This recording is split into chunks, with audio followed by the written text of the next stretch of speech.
J.J. Abrams is, as we all know, responsible now for not only Star Trek, but the new Star Wars movie. And a lot of people jump on him really quickly, and I defend him. I think that while he may not be the best person for it, I don't think that Star Wars could really be any worse than it is now. So I vouch for him, especially since the first Star Trek movie is a good example of what he could do for Star Wars. I just got back from Star Trek Into Darkness. I am officially very worried about the future of Star Wars now. Star Trek Into Darkness is probably one of the dumbest movies I've seen this year. Now, I'm choosing that word very carefully. The dumbest movie. Is it the worst? No. No, not by a long shot. Is it like Transformers 2 terrible? No, not even close. Fun fact, two of the writers from Transformers 2 actually wrote this movie, so fancy that. Along with Damon Lindelof. But I do mean dumbest in that, I mean, there are things to admire, but I mean, like, when I say dumbest, I mean, like, if it were a person, the shit that person would be saying is idiotic. Pretty much from the word go, I kept asking myself, why? And the movie never really answered me. It kind of just kept going. Star Trek, I was never a big Star Trek fan, but my impression was that Star Trek was about adventuring into space. Star Trek Into Darkness is an action movie. It's a space action movie that just so happens to have characters named after the Star Trek characters. Like immediately, well, I don't want to spoil too much because I get the feeling that this is a movie that a lot of people are going to enjoy because, well, there are things to enjoy. For one, the performances. Good God, everyone is acting their ass off. Like, everyone is trying really hard. And for the most part, they do really well. I'm still not sold on Chris Pine as that kind of characterization. I think he's funnier than he is a serious actor. I think he's got talent for comedy. And that shows when he has funny things to do in Star Trek. He's got good comedic timing. Everyone does really well. The guy from Sherlock, which I still haven't seen, I know, I'm the devil, you've lost all respect for me, I'm gonna watch it. I'm just so backed up on shows lately. Sherlock and Sarah Connor Chronicles are next. But, good God, I thought they did something to his voice for this movie, but then I asked around and apparently that's just how his voice is, which is amazing. He is genuinely intimidating. Okay, so his character is a good example of what I mean by this is a dumb movie. He's performed really, really well, and he pulls something off of the pages. It's just that the pages are so stupid. He's just a very generic villain, a villain cliche. He's a walking cliche. There's nothing particularly memorable about him except that he kicks ass. Well, that's great, but that's not a character trait. He's actually, I don't want to spoil it because I feel like this is a movie that you should see and form your own opinion on. I do think, well, let's be honest, you're already planning on seeing it. What was the other thing? The performances are really good. That's one thing that people are going to latch onto. And just kind of like the surface level. Like what's on the surface. The action. And the pretty shiny. And I feel like that will be enough to convince people that there's more going on than there actually is. Or it will get them to not notice the flaws it has, the major flaws, which is the writing. You've got three writers on here. One of them, Damon Lindelof, who has a mixed crowd, I'll give you that. Either they love him or they hate him. And then you've got two of the writers from Transformers 2. So it kind of overpowers. Even if you vouch for Damon Lindelof, it kind of overpowers him. Granted, the comedy in this is not like Transformers at all, but nothing makes any sense, like, whatsoever. In the first, like, 5 minutes, which, by the way, the movie starts out Raiders of the Lost Ark. It's Raiders of the Lost Ark in space. It's Space Raiders. That's not a nitpick. I'm just you'll know what I mean when you see it. Um, yeah, in the first few minutes, from here on out, it's gonna be spoilers. So if you don't want the movie spoiled, by all means, go see it. Come on back because we got a lot to talk about. Okay, so in the first 5 minutes, Kirk gets his ship taken from him, and so now he's no longer a captain. He's just a first something, like first lieutenant. He's basically second in command. 10 minutes after that, his captain, his commander is killed, and he's back in charge again. All right. So what was the point of taking away his leadership? Like that, just wasted a bunch of time. Some people argue like, oh well, it gave him pathos for the commander getting killed. It's like, well, you could have killed the commander and that guy anyway. You could have kept Kirk in charge, still killed that character, and Kirk still would have been pissed. He still would have been motivated to go to Marcus, I think was his name. He still would have been motivated to go to Marcus and say, I want to go, assign me to this mission. I want to go chase this guy. What was the other thing? Oh, there's a scene where they're trying to defuse a bomb, and it's this girl and Bones, who steals every single scene he's in, by the way. Him and Simon Pegg both hog the spotlight entirely, but they're some of my favorite performances. But they're trying to defuse this bomb, and she makes a big deal about, like, you have to do it a certain way. It's so temperamental and touchy. You'll blow us to shit if you mess up. He's like, got it. So he messes up, and it starts to count down, and she goes over and she pulls the core out to defuse it, at the last second. Okay, so why didn't you pull the core out from the beginning so that way he wouldn't have to be careful, so that there would be no risk? It blows my mind, the stupidity of this movie. Not a lick of sense through the whole freaking thing. Motivations are constantly being like passed off from one person to the other like a baton.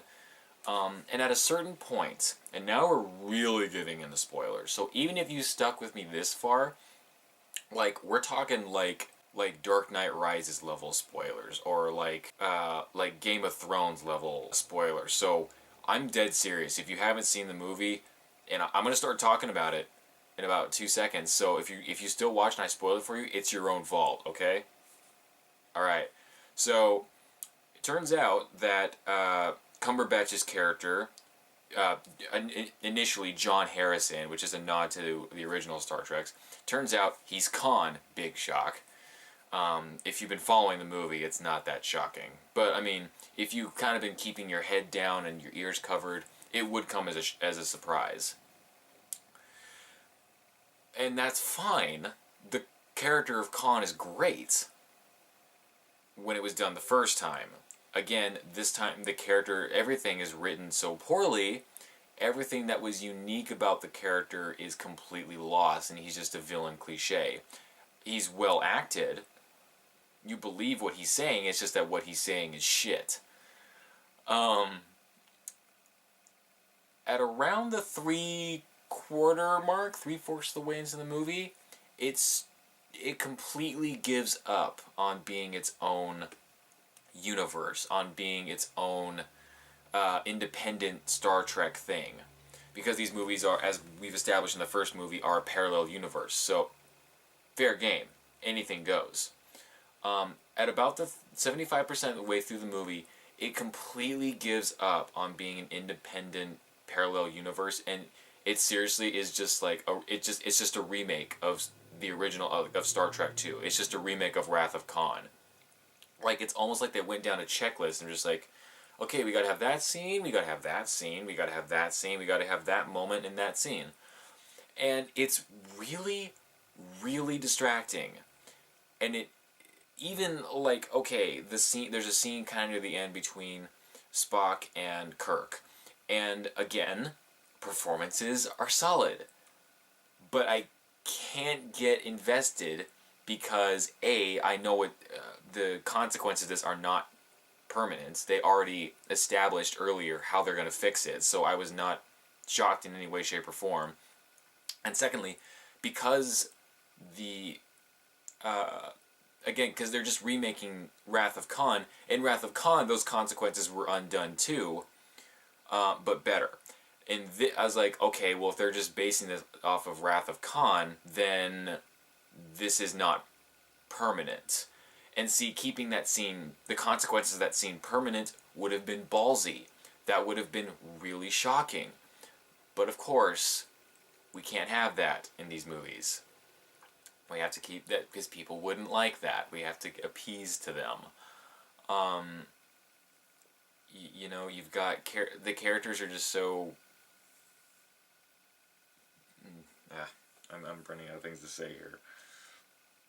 It's just it decides to just start ripping off Wrath or remaking Wrath of Khan down to the point of doing the famous Khan line. Someone screams Khan, and here's why that sucks.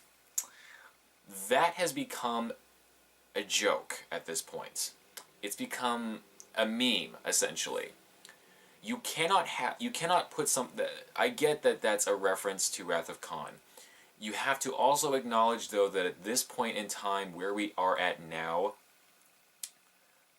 that's a joke. That's funny now. So putting that at the height of an emotional scene like that completely destroy. It's like when Malfoy, or what's his name, Tom Hiddleston, whatever, the kid that plays Malfoy.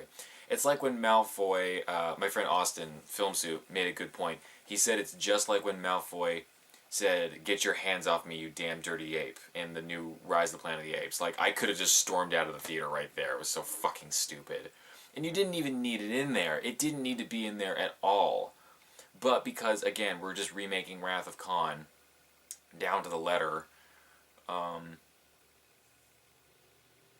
Also, I was a little off-put at the very end of the movie, like the end, right before the credits start. It said, a title card comes up and says, this movie is dedicated to the events of 9/11 and the victims who, the poor people that lost their lives. That's fine. That's perfectly fine. If you want to dedicate your movie to 9/11, more power to you.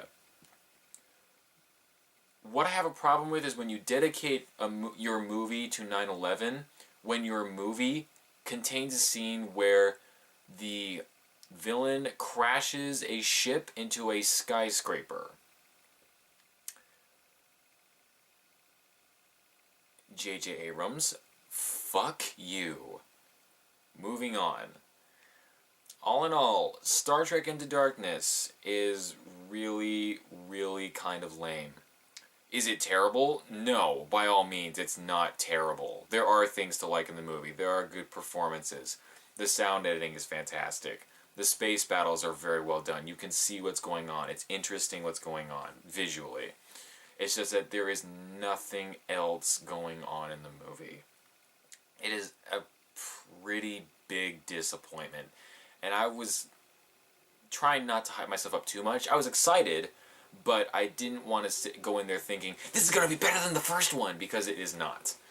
It is nowhere near the quality of the first one. And like I said, I'm now officially kind of worried about the future of Star Wars. Granted, the movie Star Trek Into Darkness is directed pretty decently. As long as J.J. Abrams... I feel a little... Okay, maybe I jumped the gun saying I'm a little worried about Star Wars because the same people that wrote this are not writing Star Wars. J.J. Abrams may be attached to both, but he did direct this really well. So, okay, maybe I take that back. Maybe I jumped the gun a little bit with the Star Wars bit, but I'm kind of done with Star Trek. This was really, really dumb. Didn't need to be 2 hours. It wasn't even fun.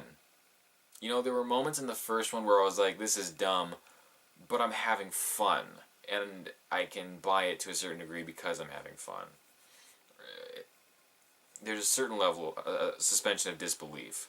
Because what the characters are doing still makes sense. I know what they want. And so they're gonna do it. In this, I couldn't fucking keep track of jack shit. You know, you've got, at the end of the movie, Kirk gives this big motivational speech about how, like, when we lose our loved ones, why am I doing Optimus Prime?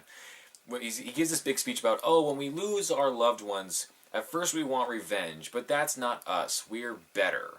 When 10 minutes ago, Spock loses someone important to him. I'm not going to spoil it. I guess I've spoiled so much already. But anyway, Kirk's all like, oh, we want revenge at first, but that's not us. We're better than that. 10 minutes after Spock got the approval of the entire crew to kill Khan in just pure cold-blooded revenge. It's like, fuck you. It's just, it doesn't make a goddamn sense. Not a single thing. Performances, 2 thumbs up. Direction, well done. The writing was just so piss poor that I couldn't enjoy it. Hardly for a single second. This was just so grim joy, not fun, that